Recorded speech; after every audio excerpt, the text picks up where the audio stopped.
Queridos irmãos, queridas irmãs, saudamos a todos com a paz do Senhor Jesus, desejando que sejam bem-vindos a mais um programa EBD na Web, com a lição de número 11, compromissados com a evangelização.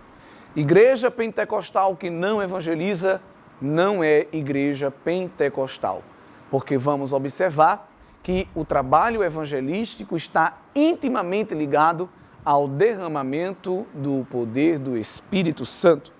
E a verdade prática da lição nos diz que a nossa responsabilidade para a salvação de todos os seres humanos, mediante o Evangelho de nosso Senhor Jesus Cristo, nos torna servo de todos.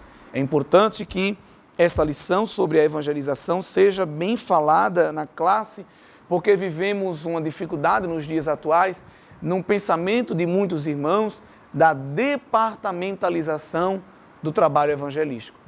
Muitos irmãos pensam que a tarefa da evangelização é dever deste ou daquele departamento. Devemos ter muito cuidado.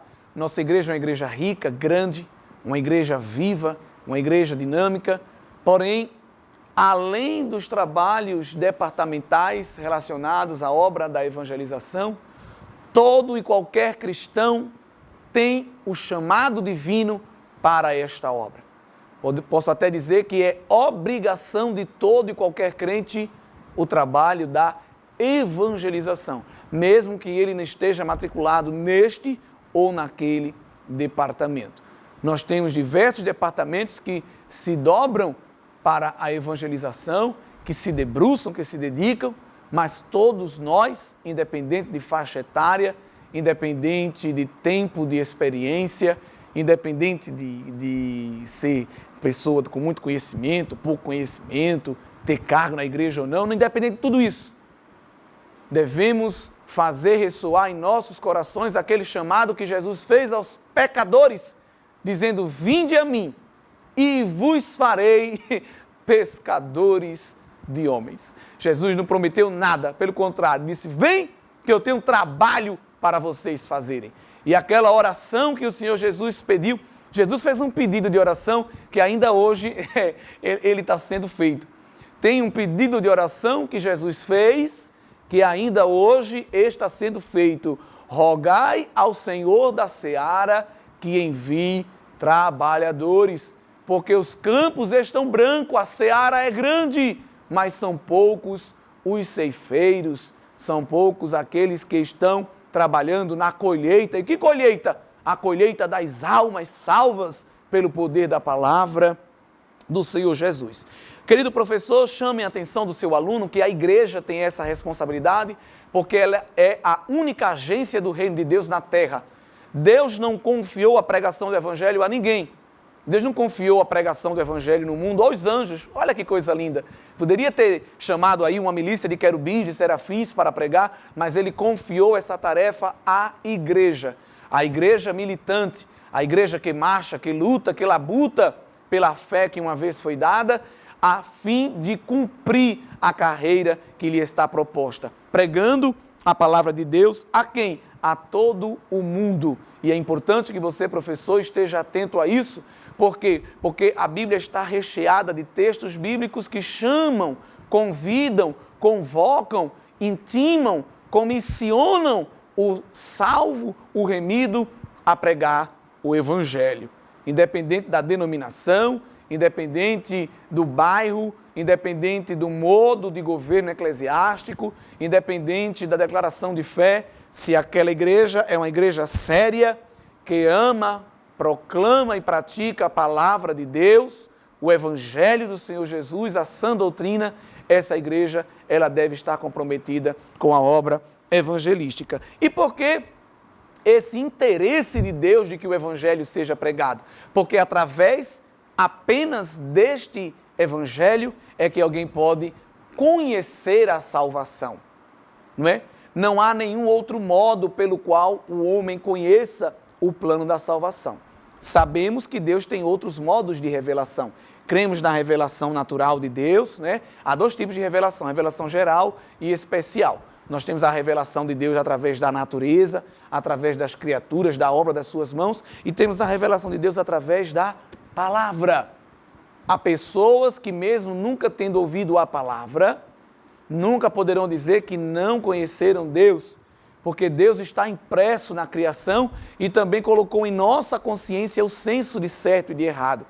E poderíamos citar aqui diversos textos bíblicos que comprovam isso, mas você, professor, sabe muito bem. Mas todo homem deve ter acesso ao Evangelho, merece ter acesso ao Evangelho. E há uma promessa do Senhor Jesus dizendo, lá em Mateus 24, que este Evangelho do Reino será pregado em todo o mundo e então virá o fim. Irmãos, o Evangelho começou ali em Jerusalém, em Israel. Hoje, praticamente todos os países já ouviram falar de Jesus. Agora, evidentemente que há povoados, há etnias muito reclusas, muito fechadas, que ainda não teve acesso. Veja, nós estamos em 2021, num mundo globalizado, tecnologia de ponta, mas ainda há vilarejos, ainda há recônditos geográficos em que a palavra de Deus não chegou. Isso é de se espantar. Isso é de se espantar, porque há locais onde o Evangelho está bem concentrado. Nossa região é uma delas para a glória de Deus, mas há locais que o Evangelho ainda não chegou. E sabe quem é que Deus vai usar para fazer com que esse Evangelho chegue? Eu, você, nós, a igreja do Senhor. Esse período é um período que eu creio que Deus está levantando muitos missionários, Deus está levantando muitos pregadores, pregadores não só de agenda aberta e fechada, que é uma coisa que está na moda, de estampar lá no Facebook, no Instagram, minha agenda está aberta para ficar pregando daqui para ali e daqui para lá. Não! Se tua agenda está aberta, vai pregar nos campos que estão brancos, nos presídios, nos hospitais também, na rua, como a nossa igreja tem feito, nos pontos de pregação, nos cultos relâmpagos, nas visitas aos hospitais, através da capelania. Nossa igreja tem ido aos presídios, nossa igreja tem ido aonde muitas vezes as pessoas não querem ir. E não só a nossa igreja, muitas outras igrejas sérias que são compromissadas com a evangelização. Nós evangelizamos de domingo a domingo, manhã, tarde e noite, através também dos canais da mídia, através dos portais eletrônicos. A palavra de Deus tem alcançado muita gente e nós só iremos parar quando a trombeta soar. E eu creio, irmãos, que a volta do Senhor Jesus está próxima. Você também crê nisso? E é por isso que o Evangelho está chegando aonde antes não havia chegado. A China proíbe o Evangelho, mas o Evangelho lá está crescendo. Na Índia, há províncias em que o Evangelho é proibido, mas tem gente aceitando a Cristo lá. Não é? Os países da antiga União das Repúblicas Soviéticas proíbem muitas vezes a manifestação religiosa, mas o Evangelho tem chegado lá. O mundo árabe proíbe o Evangelho, mas o Evangelho tem chegado lá, porque Jesus disse que as portas do inferno não iriam prevalecer contra a igreja. Maranata, ora vem, Senhor Jesus. A igreja é a igreja da última hora, é uma igreja compromissada com a obra da evangelização. E Jesus tem salvado, Ele é o maior interessado em salvar, porque a Bíblia diz que o som dos eleitos é como o som de muitas águas cantando nos céus, e com certeza nós veremos ainda muita salvação de almas para a glória do nosso Deus. Então, queridos irmãos, queridos professores, faça um levantamento possivelmente de países em que o Evangelho não chegou, leve esses dados para a sua aula, países, províncias, regiões do nosso globo terra em que o Evangelho de Deus ainda não foi chegado. Leve para os seus alunos, procure saber regiões do nosso continente, do nosso país, que possivelmente ainda não tiveram acesso a Cristo e com certeza oraremos por essas regiões e pediremos ao Senhor para levar pregadores da sua palavra. Quem sabe o seu aluno não será também um instrumento de Deus para isso. Outra coisa importante para o professor destacar na aula é acerca da expiação ilimitada. Esse é um tópico base da doutrina da salvação assembleiana, pentecostal. Nós somos arminianos, cremos que Cristo morreu por todos. Não foi por um grupo, né, o grupo dos eleitos, não. Cristo morreu por todo o mundo e há diversos textos bíblicos que comprovam isso. Estamos oferecendo esses textos aí no rodapé e você, professor, pode observá-los, lê-los com os seus alunos para ver que essa doutrina está clara. Isso não é uma interpretação condicionada por dogma de igreja, não. Isso é a observação clara, não é? E nós pentecostais somos tão bombardeados por irmãos de outras denominações, somos chamados de tanta coisa. Tem pessoas que dizem que o pentecostalismo tem até que acabar. Ele não vai acabar. Ele não vai acabar porque ele é poder de Deus. E ninguém pode impedir o derramamento do poder de Deus sobre a sua igreja. A revelação bíblica é clara. O comentarista diz que é um erro teológico. O comentarista Champlin diz que é ridículo. Veja, não sei o que digo, é um grande comentarista. É ridículo interpretar que Cristo morreu apenas por um grupo de pessoas. Então, utilize esses versículos e utilize esse espaço para consolidar na mente dos seus alunos a verdade teológica e doutrinária da expiação ilimitada, que significa a ideia, a certeza, a confiança de que o Senhor Jesus morreu por toda a humanidade. E o sacrifício dele está à disposição. Nós precisamos fazê-lo conhecido para a glória de Deus. O que é evangelizar? É fazer propaganda da igreja? Não. Evangelizar é anunciar salvação, mostrando ao homem a ressurreição de Cristo. Só que eu achei linda a definição que o comentarista deu.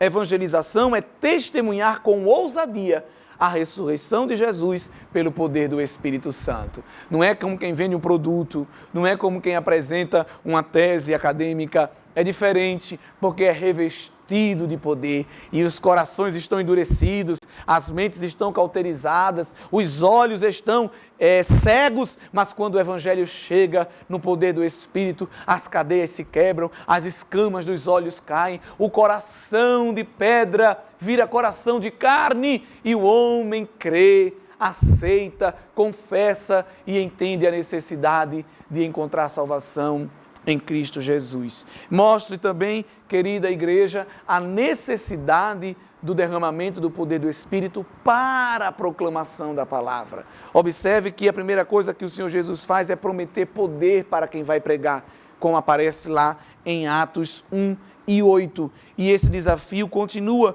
porque Jesus mostra que a pregação do Evangelho transpõe toda e qualquer barreira. Olha, vocês vão pregar tanto em Jerusalém como na Judeia, em Samaria e até os confins da terra. Ainda hoje tem gente em Jerusalém que não ouviu o Evangelho, mas tem gente lá pregando.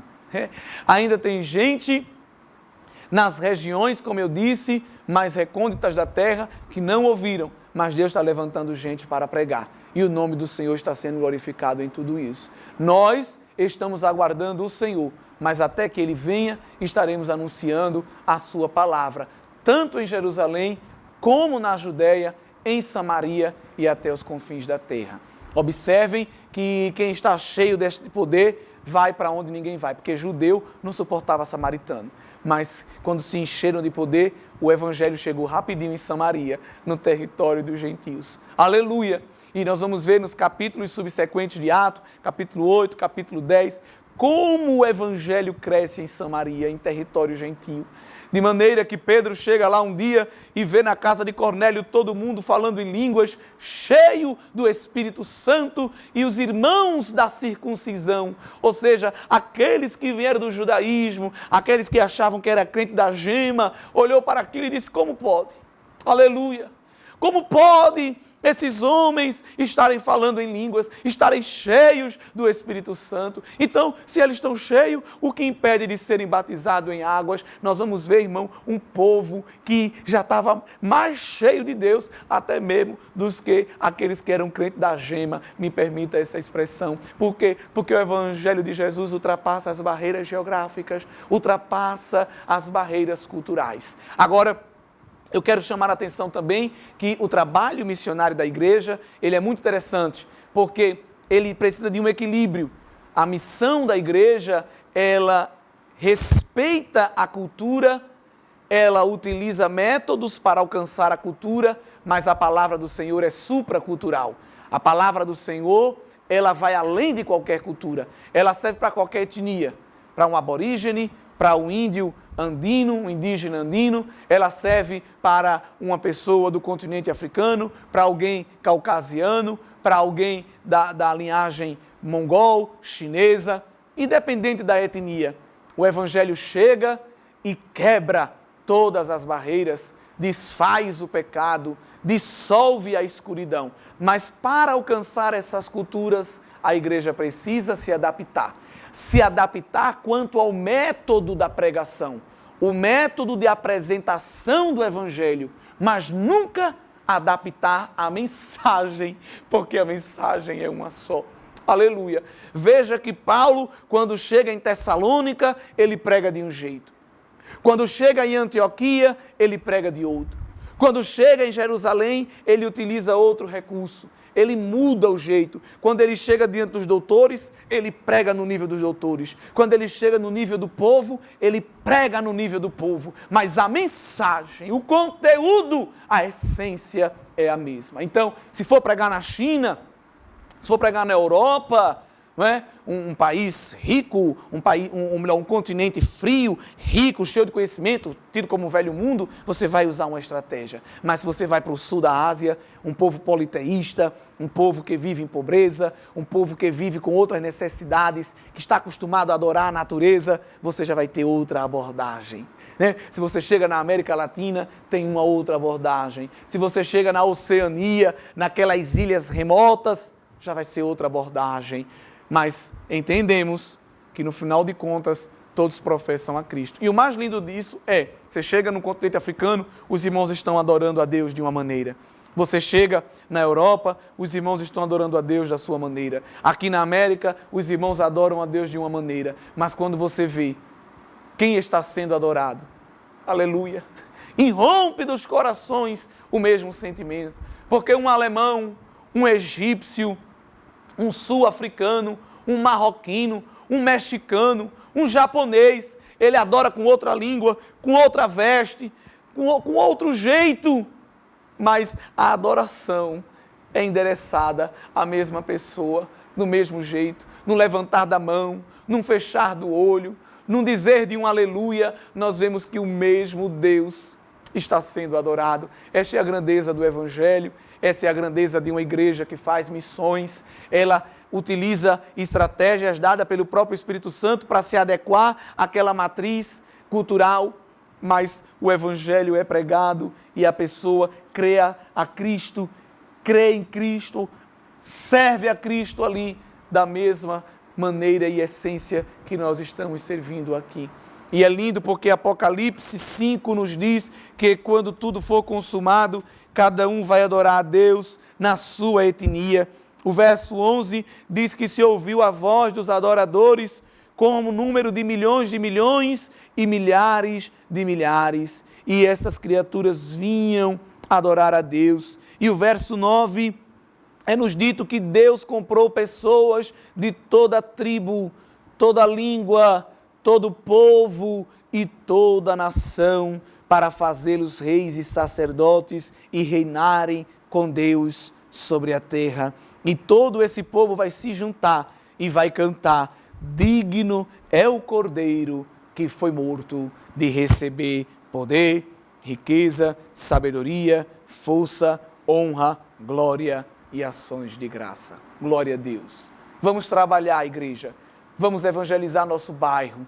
Vamos evangelizar nossa cidade, nosso estado, nosso país, nosso continente, o nosso mundo, onde Deus nos colocou aqui como peregrinos para partilhar a mensagem do Evangelho com quem nos rodeia, para que quando a trombeta soar, possamos comparecer diante dele, não com as mãos vazias, mas com os molhos, os feixes dos frutos colhidos da obra da semeadura da palavra.